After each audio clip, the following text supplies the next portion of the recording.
Eu quero falar com vocês no reino com o rei. Eu queria que abríssemos a Bíblia no livro de Romanos 14. E eu quero deixar um versículo para a gente usar como a base dessa palavra, que está lá na boca do apóstolo Paulo aos Romanos. No capítulo 14, no versículo 17, o texto vai dizer algo muito emblemático da boca de Paulo, que vem para a gente como uma palavra assim profunda do reino do Pai, né? E é a palavra de Jesus sendo ecoada, né, naquele momento. Romanos 14, 17 diz assim: porque o reino de Deus não é comida nem bebida, mas justiça e paz e alegria no Espírito Santo. Nem comida nem bebida, mas justiça e paz e alegria no Espírito Santo. Amém? Você pode sentar. Esse reino é um reino diferente de qualquer outro reino, porque esse reino é um reino espiritual. O reino do Senhor, ele é um reino que está sendo estabelecido, e a Bíblia diz que no fim dos tempos, o reino do Senhor estará e será estabelecido. Jesus, em muitas ocasiões, ele repetiu: o reino dos céus está próximo, eis que está vindo o reino dos céus, e todos os que receberem Jesus como seu Salvador, terão lugar nesse reino. Quando Jesus voltar, morarão com ele no céu. Por isso o reino de Deus também é chamado reino dos céus. Então, eu fiquei analisando sobre essa verdade impactada, que vem para a gente como um fato real, inquestionável, irrevogável, verídico, que nós muitas vezes não entendemos, não conseguimos perceber nem compreender com toda a essência. Então hoje eu queria que você se lembrasse que você está dentro do reino de Deus, você faz parte do reino de Deus. Quando Jesus veio, ele não veio para implantar uma igreja, para implantar igrejas. Ele veio para implantar o reino de Deus sobre a terra. E Jesus, ele vai dizer em alguns momentos assim, como em João 18, 36, ele disse assim: olha, o meu reino não é deste mundo, porque se fosse desse mundo, os meus servos lutariam para impedirem que os judeus me prendessem. Em Marcos 1,15 ele disse: o tempo está cumprido, o reino de Deus está próximo, arrependei-vos e crede no Evangelho. Jesus deixou claro o seguinte: meu reino não é daqui, por isso vocês não conseguem tocar nele. Se ele fosse daqui, ninguém me prenderia, porque todo o reino dos céus me defenderia. O reino é invisível, é intocável, porque ele é espiritual. E porque ele não é visível, nós temos uma grande dificuldade de nos entender dentro dele. E a gente se confunde muito com o reino de Deus com o meu reino, o governo de Deus com o meu governo. E esse equívoco leva a gente para alguns lugares que parece que fazer caminhos de voltas para alguns é muito difícil. E o tempo inteiro o Senhor quer que a gente se veja como parte desse reino, dentro desse reino, vivendo dentro desse reino, usufruindo de tudo que tem dentro desse reino. Os judeus, os escribas, os fariseus chegaram para ele: Senhor, queriam saber quando é que vai começar esse reino, como é que vai ser o governo dentro desse reino, de onde o Senhor vai reinar. E aí o Senhor de novo vai usar a palavra lá em Lucas 17, vai dizer assim: o reino de Deus não vem de modo visível, nem se dirá está aqui ou está ali o reino de Deus. Jesus disse: sabe por quê?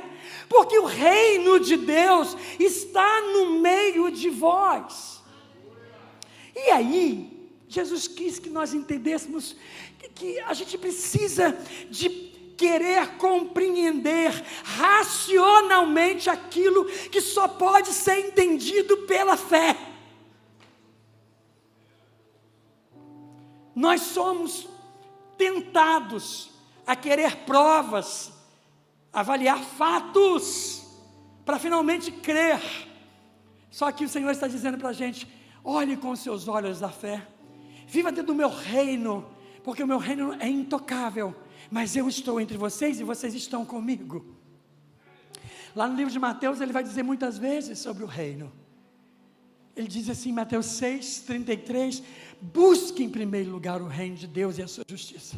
Busque meu reino, diz o Senhor, busque o meu governo, e as demais coisas que estão escritas lá em Mateus 6, serão acrescentadas para vocês.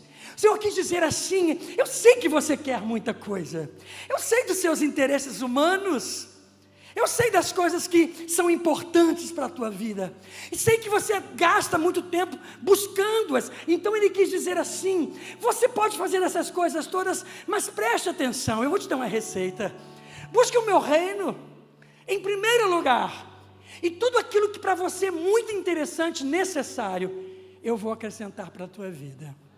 De novo o Senhor vai dizer em Marcos 14, quem não recebe o reino de Deus como uma criança, não entrará nele.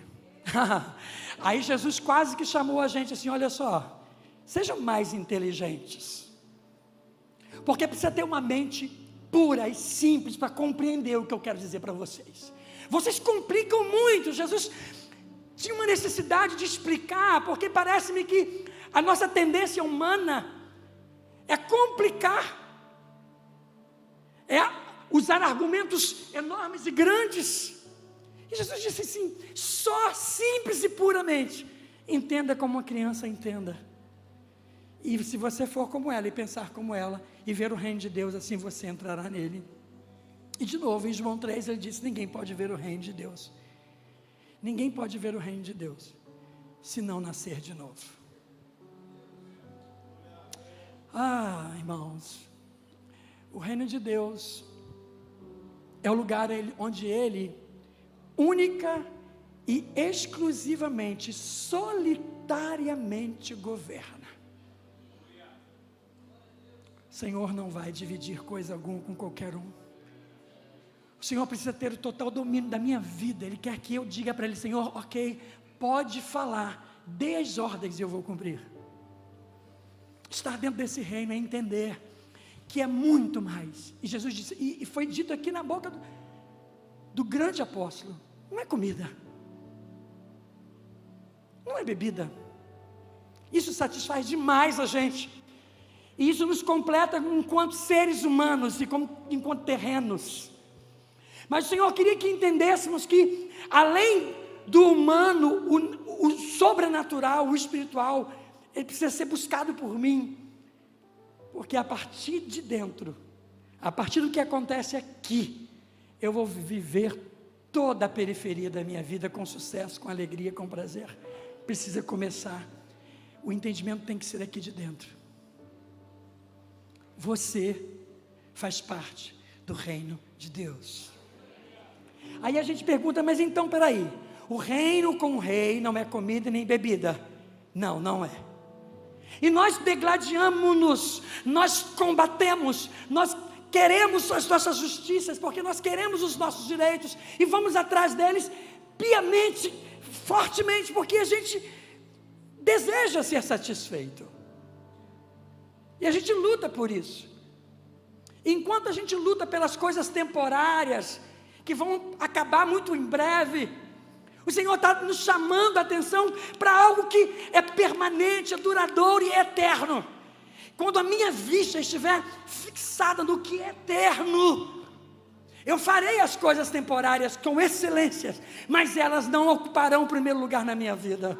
Eu terei coragem de abrir mão a qualquer momento por qualquer uma delas, porque o mais importante para mim é o reino dos céus, o reino de Deus e a sua justiça. Eu me lembro que a gente é muito egoísta naturalmente, não é? E às vezes nós temos tendência de querer, de brigar por aquilo. Eu lembro que eu devia ter lá uns 9 anos, 10 anos. E na minha casa tinha uma cerejeira. E era uma disputa entre mim e minha irmã, para comer as cerejas que amanheciam maduras todos os dias. E eu me lembro bem que todos os dias acordávamos. Eu tenho até um corte aqui, porque a cerejeira ficava depois de uma banheira. O sereno me fez escorregar, eu cortei o queixo. Mas um dia ela foi à minha frente e pegou as cerejas. E eu corri muito atrás da minha irmã. Corri, porque eu queria aquelas cerejas, elas me eram, naquele dia, minhas, por direito. E eu fui atrás da minha justiça, eu fui atrás para combater. E eu me lembro que eu corri muito atrás da minha irmã. Corri muito a pegar a minha irmã, pegar as cerejas que estavam com ela, as minhas cerejas que estavam com ela. Eu me lembro que naquele dia, enquanto eu corria, ela entrou pelo trilho do boi. Sabe, conhece o trilho do boi? E ela correu, só que eu não vi o que ela viu. Ela viu o cocô do boi, eu não vi o cocô do boi.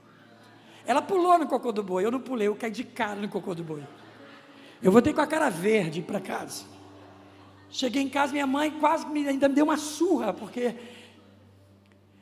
nós temos uma tendência muito própria, muito natural, de querer ir atrás daquilo que é nosso, e lutar por aquilo que é nosso. E às vezes a luta por aquilo que é nosso faz com que a gente se desvie do maior, do princípio maior, da coisa mais bela que está aguardando por nós. Nós precisamos tomar cuidado e nos lembrar de que quando Deus está no governo, as coisas nunca darão errado. Nunca, irmãos. Nunca dará errado, acredite. Você pode passar por lutas e provas, dificuldades, mas se você está entendendo o lugar em que está, eu estou dentro do reino. O rei do reino me governa. O rei do reino me diz como eu devo viver e o que eu devo fazer. Eu ouço o que ele diz, então eu vivo sob as ordens dele. Então não há equívoco nisso. Eu vou andar sob a paz que meu coração manifesta por causa da voz dele dentro de mim. Irmãos, acredite, Deus está à sua frente. Então eu sei que nós vamos ter que buscar, trabalhar, levantar cedo, viver os dias, mas nós não devemos se esquecer, é de paz o reino, é de alegria o reino, é de justiça o reino. E aí, nós chegamos para um reino e para um lugar que nós não conhecíamos. Nós chegamos para um reino que não se parece em nada do lugar de onde a gente veio. Né, pastora? 28 anos. Quanto tempo em outro reino? Quanto tempo em outro reino? Quanto tempo em outro reino? A gente chegou num reino que não se parece em nada com o lugar de onde eu vim. Então eu ainda estou me adequando a esse novo governo, a esse formato. Que tipo de ser é esse? Quando viram Jesus pegar a toalha e botar no braço, aqueles homens estão sentados à mesa, mas que tipo de ser humano é esse que está diante da gente? Porque ele tem um aspecto de servo, o comportamento dele é de servo. Que tipo de servo é esse que a gente nunca viu?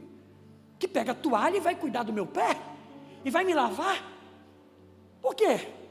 Porque parece que a gente criou um protótipo do processo de como ele faz. E quando ele faz diferente do que a gente imagina que ele faria, a gente tem muita dificuldade de se quebrantar, de achar que aquilo vem dele.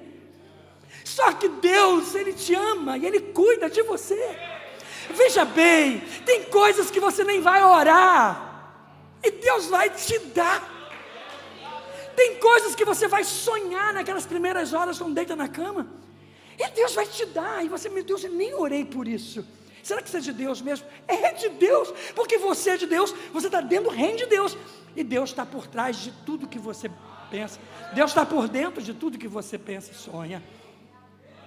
Esse reino, e para quem chegou nesse reino agora, para quem já está nesse reino há muito tempo, já era para nós termos entendido uma coisa, que o reino de Deus é o lugar onde as nossas mentes precisam ser transformadas e renovadas. Nós não podemos sair de um reino antigo, onde um governo era do mal, e vir para esse reino e não se permitir sofrer uma mudança. Paulo vai dizer em Romanos, transformáveis pela renovação. Você tem que deixar Jesus renovar a sua mente. O reino de Deus é um lugar onde nós começamos a passar por uma transformação, alguns mais rápidos, outros mais lentos, mas a nossa mente vai passando por um processador do céu, e a maneira como eu pensava, eu começo a modificar, o meu vocabulário começa a mudar, os meus hábitos se transformam, e o reino vai sendo incorporado dentro de mim, o rei desse reino. O reino de Deus é um lugar de encontrar também semelhanças e significados. O reino de Deus é um lugar onde a gente chega e se encontra todos iguais. Lá na igreja tem um grupo enorme de diáconos, doutores, advogados, dentistas, diretores de escola. A gente chega na igreja e estão com vassoura na mão. Eu tinha um lá que viajava o mundo, consultor de uma empresa multinacional. Eu chegava na porta, Marcelo estava com um pano de chão. Por quê? Porque o reino de Deus é um lugar onde nós nos encontramos nas semelhanças. Somos todos iguais. Quando a gente entra por aquela porta, nós somos todos iguais, servos, prontos para servir ao rei, do irmão. O Senhor está esperando isso de mim e de você. Quando Deus olha para dentro de mim, Ele quer ver isso. Não importa se eu sou o maior músico de todos, o melhor cantor de todos, o maior médico de todos. Aqui, eu sou servo, para servir o meu irmão. Então é um lugar de semelhanças, é um lugar onde todos nos encontramos, porque éramos sujos, igualmente, nos limpamos, estamos no processo do fortalecimento, do amadurecimento. O reino de Deus é um lugar de significados também, semelhanças e significados. No reino nós encontramos muitas razões, o porquê de mim. As perguntas que eu não consegui encontrar respostas lá, o reino é um lugar onde eu encontro significados. Quando eu encontro aqui, quando eu chego aqui, eu sei porquê. Eu sei porquê eu fiz aquela graduação agora. Eu sei porquê eu precisei me mudar de cidade.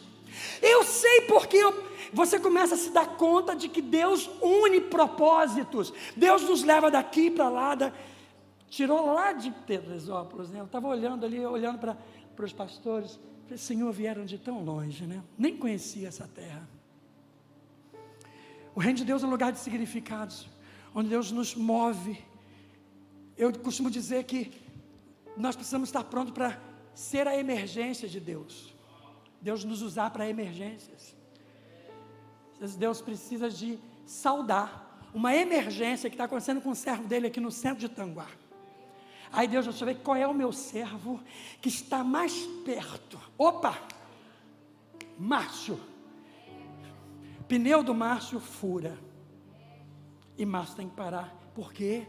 Porque tem um servo que precisa de ser socorrido numa emergência. E Deus movimenta o céu inteiro, o reino dele todo, o exército dele é movimentado para socorrer o outro. Irmãos, isso é reino, essa mentalidade que tem que ter na minha mente aqui de reino de Deus. O reino de Deus é composto por homens e mulheres convertidos, salvos, que vivem no mesmo lugar ou em outros lugares, mas compõem uma família. A gente anda em direção ao céu, entendendo que a gente vai junto para o mesmo lugar, olhando para a mesma direção, cumprindo a mesma proposta. Somos servos do mesmo reino. E é isso que tem que nos mover. Eu lembro que eu tinha por volta de 12 anos, meu pai tinha nos vendido a casa e alugamos uma casa, comemos todo o dinheiro da venda da casa, fomos morar numa meia água do lado da igreja, zeladores da igreja. Eu devia ter meus 12 para 13 anos, resolveram pintar a igreja. Como minha prima fazia aula de piano na igreja, eu ficava do lado aprendendo. Quando o professor ia embora, eu repetia. E eu aprendi a tocar piano, de olhar. E eu lembro que esse que ele pintou levou um ajudante. Quando o professor ia embora, a minha prima, o ajudante ia lá, toca um hino para mim.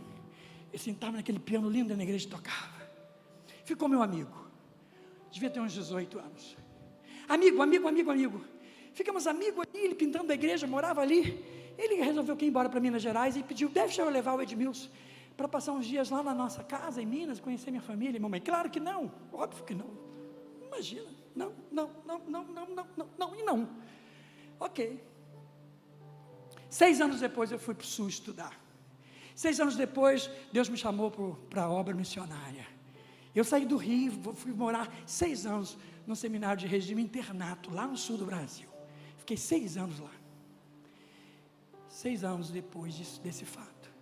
Meu amigo do quarto, Tião, se tornou um grande parceiro de oração. Começamos a orar. E ele orava pela minha família e orava pela família dele. Ele para mim e eu pela dele. 1 ano, 2 anos, 3º ano prático.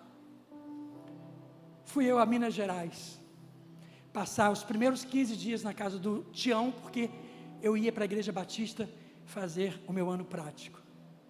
Quando cheguei na casa do Tião, quem é que eu encontrei? Aquele amigo dos 12 anos. Era amigo do irmão do Tião, por quem nós orávamos todos os dias. E ele disse assim, o meu irmão está inveterado no vício. E lá em BH, eu e ele fomos atrás de uma casa de recuperação. Encontramos um lugar para que ele, colocamos aquele rapaz dentro do centro de recuperação. E eu fui embora. E quando ele me viu, nos vimos, nos lembramos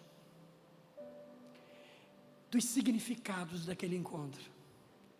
E eu olhei para aquele homem e falei, Senhor, que interessante isso.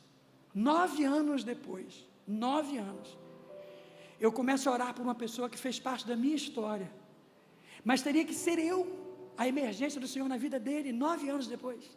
9 anos depois eu teria que reaparecer, porque ele estaria no seu reino, chegando no seu reino, e eu seria a pessoa que iria ajudá-lo a entrar num processo de recuperação e ser livre das drogas. O reino de Deus é um lugar de significados, e eu preciso estar antenado com essa rede do céu, porque tem uma rede em pleno funcionamento nas regiões celestiais, onde são provocadas circunstâncias para que o reino aconteça como uma grande engrenagem, até para que seja estabelecido o reino no final dos tempos. A igreja, eu e você, precisamos estar envolvidos nisso. Irmãos, Deus é aquele que nos mostra as razões, os motivos. E no reino de Deus eu sei porque eu existo, porque eu nasci, porque eu cheguei. Eu não sou um equívoco, não foi um erro de conta. Eu nasci porque eu era preciso. Deus sonhou com você. Você chegou aqui, nessa terra, com propósitos e objetivos. E essa sua chegada por aqui tem a ver com uma proposta do céu para que você realize, para que você faça. Então não fique achando que você não deveria ter chegado, não deveria ser o último dos filhos. Eu sou o caçulo que recebi menos atenção, para que eu nasci? Opa! Por que você nasceu? Você nasceu porque Deus precisa de você, de mais você. Então, razões de, como eu disse, por que a gente conquistou algumas coisas, né? Por que eu fiz essa graduação, ou aquela graduação? A gente pode ser que não entenda no momento, mas em um momento a gente vai se dar conta, porque no reino de Deus a gente entende os porquês. E você vem para cá e você desfruta de socorrer, desfruta de frutificar na vida de alguém. O reino de Deus é o lugar onde as pessoas se encontram para serem transformadas nos servos, nas servas que exaltam os céus. O reino onde nós estamos nesse instante, ele também define a nossa identidade. Você tem que saber quem você é. Você não pode gaguejar quando te perguntam sobre sua fé. Você não pode parar para pensar e reunir argumentos e boas palavras para se descrever. Você precisa conhecer a sua identidade como servo de Deus. Porque já era para a gente ter entendido. Porque o reino dos céus, irmãos, ele tem seus bônus e os seus ônus. O ônus de estar no reino dos céus, no reino de Deus, é o sacrifício pessoal e a briga que eu tenho que ter com a minha própria carne para buscar a santificação. Esse é o ônus, todos os dias. Todos os dias eu vou levantar e vou mortificar a minha carne, eu vou declarar que maior é Deus na minha vida, todos os dias eu vou ter que reunir forças para dizer não àquela tentação. Isso é o ônus do reino de Deus, é um esforço pessoal, em que eu unicamente terei que me empreender, mas tem um bônus também, o bônus é a vida eterna. O bônus é a alegria, a paz e a justiça. O bônus é o prazer, a satisfação, a vida abundante. O bônus é desfrutar de tudo mais que Ele tem para nos dar. O grande problema é que a gente vem do reino das trevas para o reino de Deus e a gente só quer o bônus. A gente não quer cumprir com a nossa parte. Então a gente quer se manter no reino de Deus com a mentalidade no reino das trevas. A gente fica no reino, a gente se veste como o reino se veste, a gente fala como o reino fala, a gente se comporta até como o reino, mas a mente continua sendo a mente do reino das trevas, porque eu não quero cumprir com a minha parte do ônus da oração, das disciplinas espirituais. E nesse ponto em especial, é uma das grandes questões que a gente, pastores, trabalha sempre nos nossos encontros, nas nossas igrejas, nas nossas escolas dominicais, nos nossos estudos, para fazer as pessoas entenderem que elas precisam se abrir. Está acontecendo, gente, um movimento do céu na terra. A gente está aqui em Tanguá, Rio Bonito, talvez a gente não está com tanto. Alguns dias atrás em Asbury, nos Estados Unidos, tivemos 300 horas de adoração. 300 horas de adoração. Era uma adoração espontânea, livre, solta. A manifestação do céu aconteceu de uma forma extraordinária. Mas eu estou falando agora, de mês passado, em Toronto, uns anos atrás, no Canadá, foi um dos maiores avivamentos que aconteceu na história. O pessoal ia para Toronto para participar do avivamento, como for agora. O Espírito de Deus está se movimentando sobre a terra, o reino do Senhor está acontecendo, milhares e milhares de pessoas estão convertendo, milhares se converterão essa noite em todos os lugares do Brasil, fora do Brasil, porque o Espírito está agindo, o reino de Deus está acontecendo, e nós precisamos entender que nós estamos nessa onda, nós fazemos parte disso, a gente é parte disso, a gente vai fazer a parte nossa aqui em Tanguá, em Rio Bonito, mas no mundo está acontecendo um derramamento do poder. Pastor Elias Dantas, que esteve conosco tantas vezes, vinha nos visitar e contava dos movimentos que acontecem na Síria, no grande período de perseguição nos refugiados da Síria, aparições do Espírito Santo de Jesus Cristo, situações extraordinárias do movimento do Espírito Santo no Egito. Ao redor do mundo o Espírito está se movimentando, arregimentando a igreja dele, preparando o reino para o encontro com o Rei, com Jesus. Você vai ficar de fora disso, irmão? Vamos parar de querer muito daqui e buscar mais as coisas do céu. Vamos estudar, namorar, casar, noivar, comprar, vender. A vida é assim. Mas essas coisas são só desculpas para a gente viver dentro do reino. Fazer o reino, cumprir o reino, as coisas do reino que o Senhor nos chama. Existe uma identidade.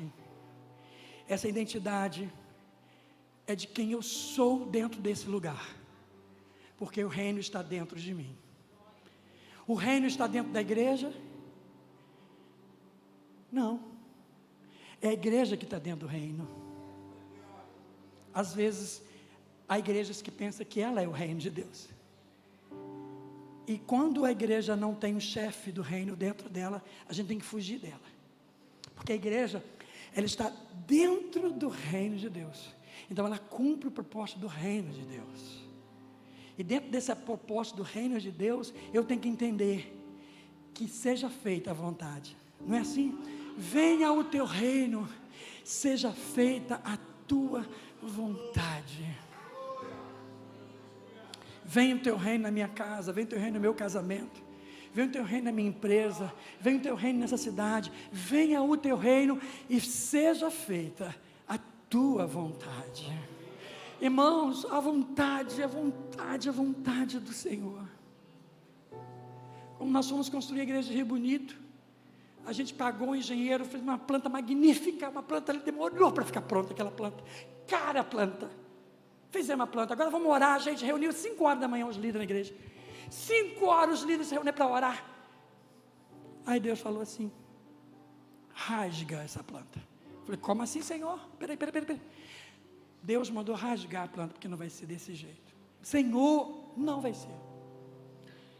Seja feita a vontade, nós rasgamos a planta, porque Deus queria de outra maneira. Venha ao teu reino e seja feita a tua vontade. Irmão, você é corajoso para falar isso? Seja corajoso e diga para Ele, Senhor. Lucas 17, 20 diz, o reino de Deus está dentro de nós. Às vezes a gente se esquece que participando desse reino, nós somos imbuídos também de autoridade. Deus nos garante que Ele está com a gente. Deus nos garante que Ele vai conosco. E Deus, Ele, por saber que você está com Ele, Ele leva a sério o que você diz também. Então, o poder da tua palavra, como o profetista liberou a palavra profética aqui, não é?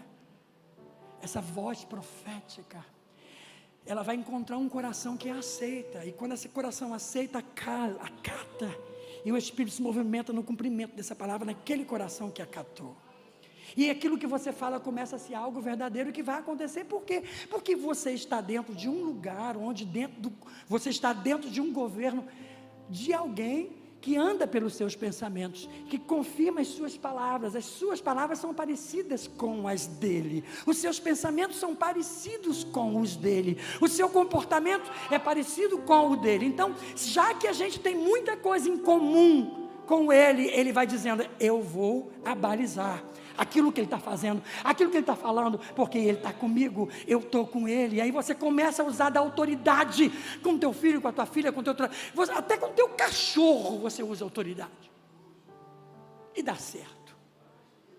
Gente, não é que dá certo mesmo? Dá certo, aparece um demônio na tua frente, sai queimado na hora, sai em nome de Jesus. Você está fazendo o que, rapaz? Sai, e sai mesmo. Por quê?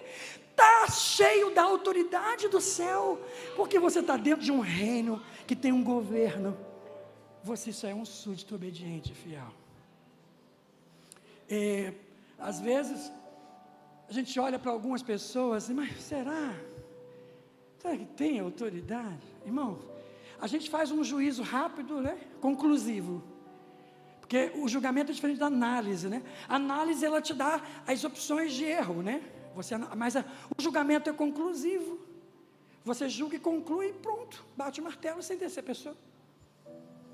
Só que aqueles que andam com Deus são possuidores de autoridades dadas pelo Senhor. Jesus disse, eu dou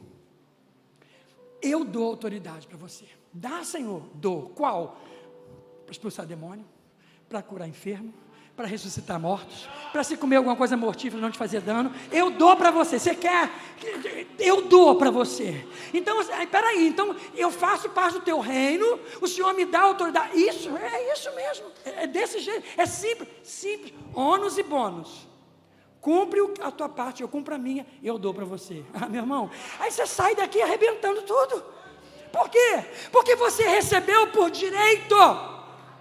Você não está clamando, reivindicando uma coisa que Ele podia, não, Ele já te deu. Então eu quero dizer de novo, você está dentro de um reino absoluto, onde o chefe está entre nós, o rei do reino está conosco, e Ele vive dentro da gente. Então, se esse rei é dele, esse reino é Ele que tem que brilhar,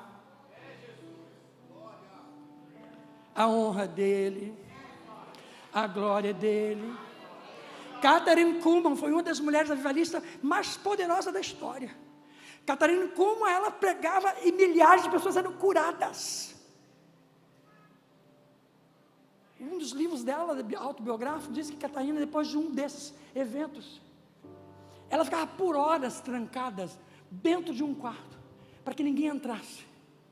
E ela ia entregando a glória toda para Deus. Senhor, é do Senhor. É aquela pessoa que foi, é do Senhor. Senhor, aquela outra. A glória é dele. A glória é toda dele. Quem brilha é ele. Quem morreu na cruz pela igreja foi ele. Quem fez tudo foi ele. Então é tudo dele. E finalmente, o rei desse reino nos trouxe para cá. E a gente pensa até que a gente que escolheu, né? Ah, não, eu recebi Jesus, né? E agora, está crente? Eu recebi Jesus agora, estou lá na igreja. João 15,16 diz, não fostes vós que escolhestes a mim. Pelo contrário, eu escolhi vocês. E vos designei para que vocês vão e dão frutos. Eu escolhi, entendeu? Eu escolhi, eu trouxe de Teresópolis para cá. Eu escolhi, coloquei. Eu escolhi. De novo, Deus arregimenta o seu reino para que ele se movimente debaixo da vontade dele, não é? Então a gente precisa entender finalmente que tudo é dele, tudo vai para ele, tudo é devolvido para ele. E a gente que participa desse reino, a gente tem que entender, a gente participa de um reino muito sério. Tem uma seriedade envolvida nisso tudo, tem uma reverência envolvida, tem uma forma de se comportar e de viver diante desse rei, não é de qualquer maneira, já que ele é tão bom e faz de uma forma tão legal, nós precisamos fazer melhor, com excelência, entregar, como o pastor falou no início aqui, né? Não é o resto da semana que a gente vai dar para Deus. A gente precisa entender, estou representando alguém muito sério. A gente precisa ser um indivíduo que tem a figura de Deus, Jesus. Eu preciso me comportar como ele. Em 1920, de 1922 a 1990 e poucos, as repúblicas soviéticas, socialistas soviéticas, elas se reuniram para um dos momentos mais tristes da história da humanidade. O marxismo, o socialismo imperava na Rússia comunista, em toda aquela parte, e havia uma perseguição ferrenha de todos que se endureciam diante do governo, não se prostravam, não obedeciam. Então, na época dessa cortina de ferro, o irmão André, que foi o contrabandista de Bíblia, tantas vezes, alguns de vocês já ouviram falar, contrabandista de Deus, irmão André, no fusquinha dele, atravessava as fronteiras, um capuzinho do fusca, cheio de Bíblia escondida, e muitos cristãos eram oprimidos. Existe um livro chamado Torturados por Amor a Cristo, que conta a história de muitos cristãos, muitos, famílias inteiras, que foram trucidadas, decapitadas, fuziladas, por não negar a Jesus Cristo na Rússia comunista daquelas épocas. Mas a igreja de Jesus prosperou lá, não morreu. Muitos foram presos. E conta a história de um homem, um servo do Senhor, que foi pego e foi colocado em uma das prisões lá na Sibéria, no gelo, no frio, aprisionado naquela prisão angustiante. Servo do Senhor, temente a Deus, fazia parte desse reino que a gente faz parte, amava o Jesus que a gente ama, mas ele foi colocado lá, prenderam aquele homem, e ele ficou preso ali, e em dado momento jogaram na cela dele o seu algoz, porque ele traiu o governo na época, e passou a ser um prisioneiro traidor, e pegaram aquele grande homem, e prenderam na mesma cela, e aquele homem chegou muito machucado, muito ferido, e aquele crente, servo do Senhor que estava ali, olhou para aquele homem e falou: o que eu vou fazer aqui, numa prisão gelada da Sibéria, preso? Eu vou falar de Jesus, eu vou pregar o reino de Deus. E ele começou a falar do amor de Jesus para aquele homem, e ele não queria ouvir, falou: não quero ouvir nada desse fala desse homem, para, cala tua boca, não fala nada para mim. E aquele cristão falou, ok. Aí aquele cristão então começou a mudar a estratégia, chegava a comida dele, o homem machucado, não podia comer, ele pegava a comida, dividia a comida com ele, ajudava ele a beber água. Um pedacinho de sol que entrava na cela, eu posso te ajudar botando sol? Pegava, botava nas costas, levava a mão, botava no sol, ficava ali com ele no sol, tirava dali e levava para a cama. E ele foi fazendo isso, cuidando da ferida daquele homem, dividindo a comida, dividindo a água, e botando no sol, tirando do sol, e parou de falar. E em dado momento aquele homem olhou para ele e disse assim, deixa eu te fazer uma pergunta. Aquele homem que você pregou quando eu cheguei aqui, você falou para mim, ele é igual a você?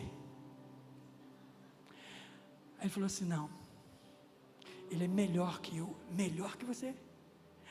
Olha, se essa pessoa que você me falou, pelo menos se parecer com você, eu quero encontrar esse mesmo que te encontrou um dia, porque como você cuida de mim é extraordinário. Irmãos, Jesus espera de mim que eu seja tão cheio de amor quanto ele pôde ser. É olhar para o menino que não tem o chinelo e dizer, mas eu tenho o meu aqui, né? Toma o meu chinelo. O evangelho que é pregado para quem está de barriga vazia vai ser muito lindo, mas não vai servir, porque o evangelho tem que botar o chinelo no pé e a comida na barriga, alimentar a alma. Esse é o evangelho integral de Jesus Cristo. Nesse reino somos chamados a estar dentro do nosso papel de servo, se ver dentro. Eu sou do reino de Deus, eu tenho a identidade de Jesus, e eu vou ser como ele, onde eu estiver, faculdade, trabalho, no Uber, no trem, no ônibus, onde eu for, eu estou no reino. Amanhã eu vou levantar de novo, vou para o escritório trabalhar. Você trabalha onde? No escritório. Onde é? O escritório é dentro do reino de Deus. Eu trabalho no reino de Deus. Quando eu estou na igreja, eu estou no reino. Quando eu estou na empresa, eu estou no reino. Quando eu estou no reino. Eu estou no reino de Deus, porque o reino de Deus é invisível, ele é maior que eu. Eu me movimento aqui, no reino de Deus. Sabe por quê? Porque Jesus disse assim, eu te transportei do reino das trevas para o reino do Filho do meu amor. Então eu estou dentro de um novo reino. Viva como dentro de um reino, amém? Fica de pé, vamos fazer uma oração. Vamos orar, vamos orar, pastora? Podemos orar? Eu gostaria de orar, então. Não sei se a gente podia chamar você aqui no altar. Lá a gente faz isso sempre. Eu queria orar com você. Se você quer vir aqui no altar do Senhor hoje, se por algum motivo você não tem muito assim, sabe como você fica assim meio barro, meio tijolo, assim, você tá, vai, não vai, tá e não tá, você tá levando com muito esforço, tá. Eu queria orar para que o Senhor hoje fortalecesse você, te enchesse de um novo ânimo, te enchesse de uma nova alegria, te enchesse assim de motivação, te enchesse de cura, te enchesse de restauração, de libertação, que a tua família fosse visitada, que a tua casa fosse visitada, que o reino dos céus entre lá e que ele possa chegar na tua casa, salvar a tua casa, a sua família. Quero orar com você.